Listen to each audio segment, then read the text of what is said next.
This is Glock G28 US version, 1000 round review. Parts of this video were filmed at the beautiful Banner shooting range. The weather was fantastic, so there will be some background noise to contend with. And now, let's hit the range. Looks like he's in the draft.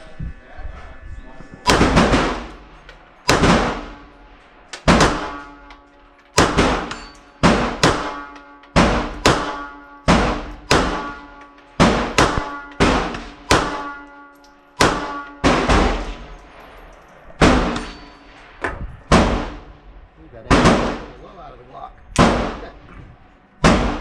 Now we'll do the bottom right target of that right hand target. We'll do some slow measured double taps. There we go.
Okay, that was terrible both times. We're consistent. Now 5 shots left-handed, 5 shots right-handed. Right-hand target.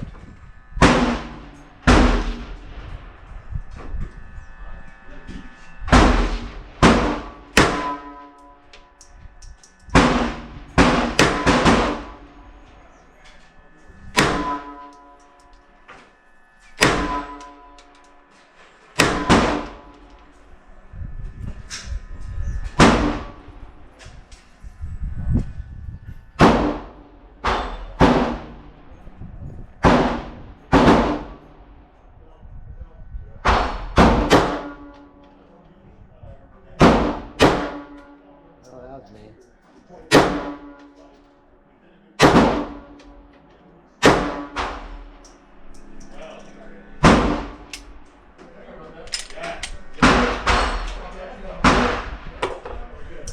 Looking at our targets again, here we go.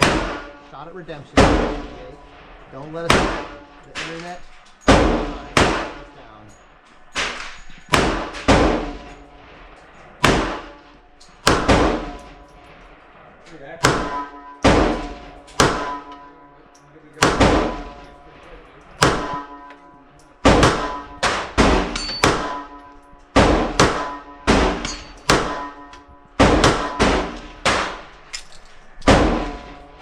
Other than that last one, not a deviation.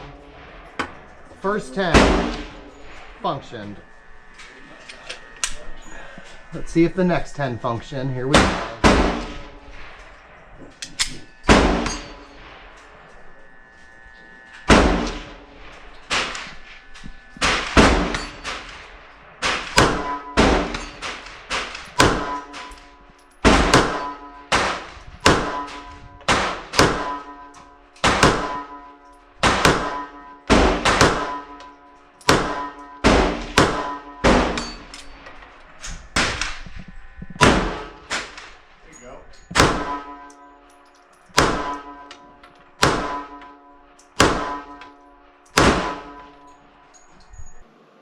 This is our 1000 round review of the new to the US market for 2023 Glock G28. We have previously done a first range report on this firearm, so we are going to skip the numbers today. If you want to see the numbers, a link to the first range report will be included in this video. As someone for many years who had been hoping to shoot a G28 and never thought I'd get the opportunity to do so in the US, Having finally done so and put some rounds through one, I would call the experience not so much disappointing as it was underwhelming. On the plus side, the G28 is a compact, double-stack .380 that fans of the .380 have been longing for Glock to make available to civilians in the US market. On the negative side, it's a Gen 3 Glock. The G28 was introduced on the international market 26 years ago. In those 26 years, there have been quite a few advances in firearm technology, such that the Gen 3 G28 is starting to show its age. Options like the SIG P365 380 and Ruger Security 380 are out there that are about the same size or smaller, have better capacity, are more feature-packed, are easier to get parts for, and are priced much more affordably. Some, especially the Glock fanboys, will be tempted to try and counter that with some version of, yeah, but it's a Glock. It should be Glock reliable and just work, and work well. They'll get it figured out like they did the G42. Maybe if this were a new design. The G28 has been on the market for 26 years now. Unless they release a Gen 5 version of it, the G28 we have today is the same as it was yesterday and how it will be tomorrow. I'm not considering the G28 reliable. It's not a dumpster fire of failures, but it is certainly prone to the random failure to eject, with some ammo much more prone than others. We saw on day one, mine absolutely hated my favorite .380 ammo, Hornady Critical Defense. 1,000 rounds in, and while it functions with that ammo, it still has a tendency to not eject the last round 70% of the time or more. Emotional damage! Other ammo tried is better, but nothing was 100%. Most ammo tried, this happened 10 to 20% of the time. If you get one of those random rounds that was a little under pressure in a box, you noticed it. In other firearms where you might just say, that one felt a little less powerful than the rest, when it comes to the G28, those rounds are likely to cause a failure to eject in our experience. As shown in our previous video on the G28, the firearm does have the same recoil spring as used in the G26, the G27, the G33, and the G39, various 9mm and 40 caliber model Glocks. It is not uncommon for Glock to use the same recoil spring across firearms like we see here. Rather than have different recoil springs, the weight of the slide is made lighter or heavier depending on the model, allowing for the same recoil spring to be used. In this case, in my not an expert opinion, when it comes to using this channel's super scientific feels like measurement, my G28 feels oversprung. In all of our point of view video captured of our G28, you can see the ejected brass has a pattern that puts it in the direction of the shooter's face. Many pieces of brass hit me in the head, the face, my safety glasses, off the camera. When wearing short sleeves, some of these pieces of brass then land on your arms, giving you a hot brass distraction event. On one hand, if you are looking for something to help train with ignoring distractions and clearing failures, my G28 would be a good candidate for that. But on the other, as far as a concealed carry, personal protection, home defense option, my particular G28 would be less than ideal for that purpose, in my opinion. Besides what I'm calling the distraction events, that I have zero confidence in its reliability is a problem. Now let's shift some of our focus to a more positive features so this doesn't feel like a Debbie Downer review. One very pleasant aspect of the G28 is its accuracy. Over these 1,000+ rounds, we have fired the G28 at targets ranging from 7 yards to 28 yards, indoors and outdoors. Did I hit the bullseye with every shot? No. I'm not Annie Oakley. But from day one, I did shoot very good for me and very consistent groups, even out to 27 yards. We ended day one with a playing card set up at 27 yards to see if I can even hit it. I hit it 7 out of 10 times, and the other 3 were not far off. That was one of those, damn, we should have had the camera still set up moments that happens quite frequently on this channel.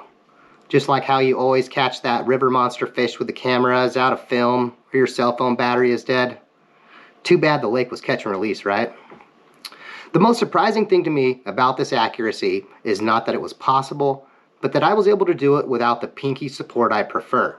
In the hand, with the Gen 3 texture I'm not a fan of, I anticipated having a difficult time getting a consistent trigger pull. To my surprise, I've been able to get a nice consistent trigger pull with this one. There is slightly more felt recoil when shooting without the pinky support versus with it, but not enough for me to actually make a difference as far as hits on target go. I attribute this to an unlikely source, those often hated finger nubs. I find they actually gave a little bit of extra support my middle and ring finger needed to maintain a proper hold on the firearm. I also shoot it much better without gloves on. Another positive factor is the trigger itself. It is just your standard, no frills, safe action Glock trigger that has a trigger pull weight around 5.5 pounds. It's very consistent and a serviceable trigger on this firearm. Now let's take a moment to discuss magazines. G28 magazines are finally starting to make their way onto store shelves in the US. So far I've seen the 10-round magazines for between $25 and $30, depending on store. 12-round magazines should be available, though they were sold out everywhere I looked. I have not seen any magazines with a capacity greater than 12 yet, but it wouldn't surprise me if they are available in the future if the rumored to also hit the US market G25 happens. One question many people will likely have is, can I use 9mm magazines and just load them with .380? I'm saying no. Technically, you can load .380 in a 9mm Glock magazine, put the magazine in your G28, articulate the slide, and odds are good that first round will be loaded into the firearm and that round will fire as expected. From that point on, you're looking at irreliable performance at best. We spent today testing a 12-round pinky support mag, a 17-round mag, and a 33-round magazine. YouTube is very anti-fun magazine, so we won't be able to show you the 33-round magazine action, but here's some footage we took of the 12 and the 17-round magazine that day. What I will say is that the 33-round magazine performed less well than the 17-round magazine. Let's see how that went. Here we go, we're going to aim at the center one of our G28 target.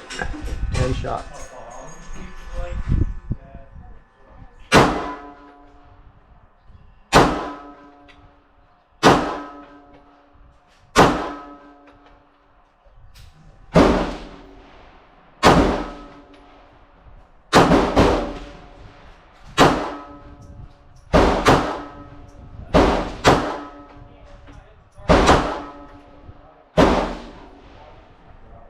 Okay, constantly peppering.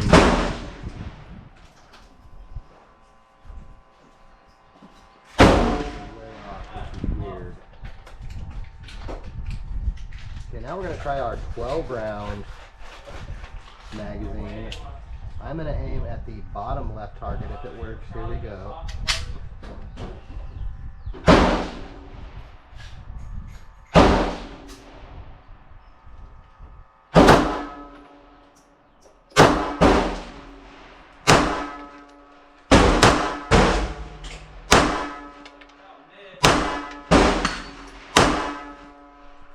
Failure. I don't think that's magazine.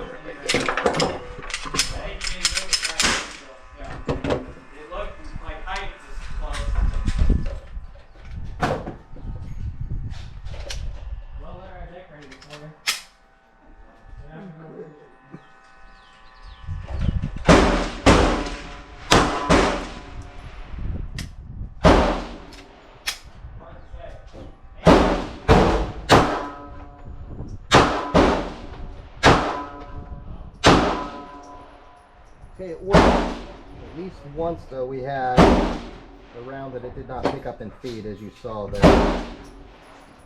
I would say work would be as we're doing here,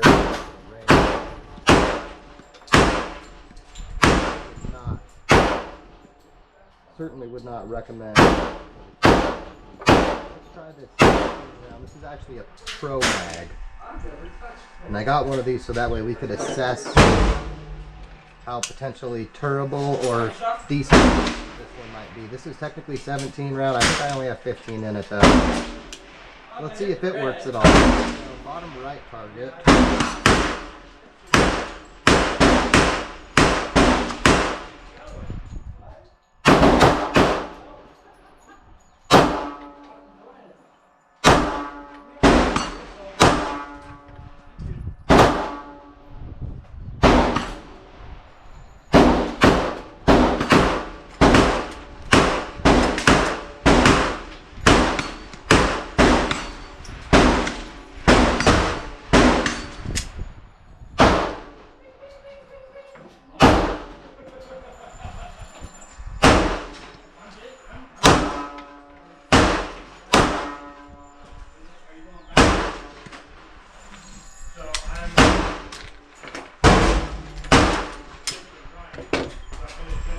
seeing more failure to extract so far.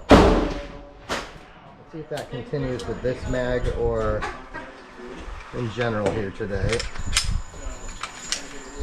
I notice it does look like there's a little more play in there maybe.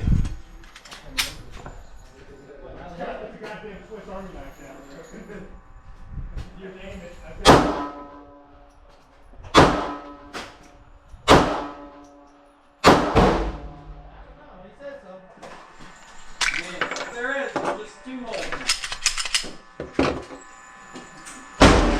Appears so far more problematic. 17 on it. We're certainly going to practice clearing failures.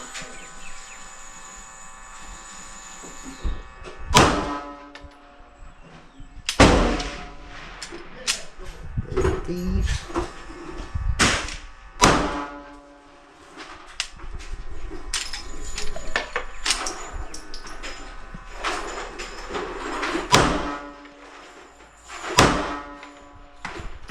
Okay, we're going to look at the Pro Mag.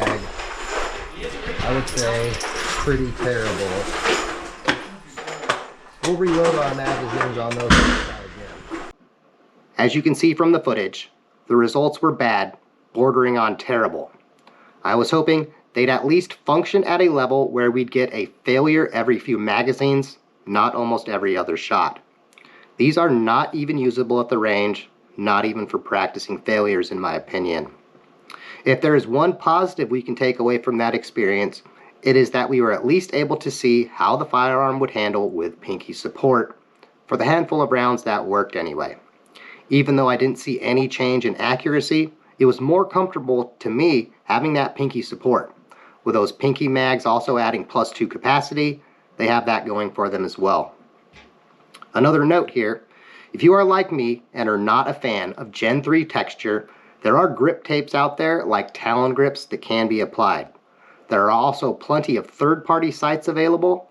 Had it not been for the reliability issues that will affect how often we shoot this firearm in the future on the channel, the sights would be something I'd be replacing on this one. I'd prefer a set of night sights over the stock box and dot Glock sights. Now let's get to the conclusion to today's video. I think the Glock G28 is a meh firearm.